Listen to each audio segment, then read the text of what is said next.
समाजी और सियासी शख्सियत जबकि मारूफ बिल्डर चौधरी निज़ाम आरई के साहबजादे इसरार अनस आरई की दावत वलीमा,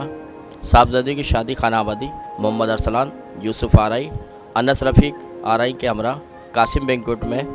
बिरादरान हाफिज़ नियाज चौधरी, निज़ाम शानी, अवैस आरई ने मेहमानों का इस्तकबाल किया। तकरीब में आसिफ अली जरदारी के करीबी साथी गुलाम कादर मरी, वज़ीर आला सिंध मुराद अली शाह के मुशीर Riaz Shah,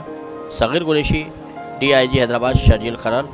SSP Sardar Abdul Qayyum Khan Pitafi, brigadier retired Amir Zahid, Imran Khizar Mangrio, SP Ejaz Bhatti, Inayat Bhatti, DSP Arshad Hussain Lagari, Munir Abbasi staff officer, Shahbaz Abdul Karim Abbasi, Syed Tanveer Shah, साबिक मुशीर वज़ीर आज़म गाजी सलाउद्दीन, साबिक वज़ीर जाहिद अली बुरगुड़ी, साबिक वज़ीर शब्बीर अहमद क्यामखानी,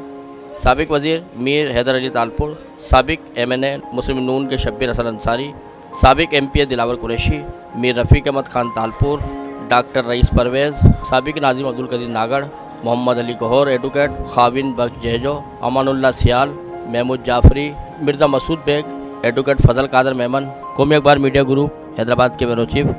सैयद राहत काज़मी और अरकान, जबकि मुख्तलिफ मकता फ़िक्र से ताल्लुक़ रखने वाले अफराद और दीगर अमायदीन शहर की बड़ी तादाद ने शिरकत की। कैमरामैन उमर हयात, कैमरा अरशद अंसारी, दूम न्यूज़ हैदराबाद।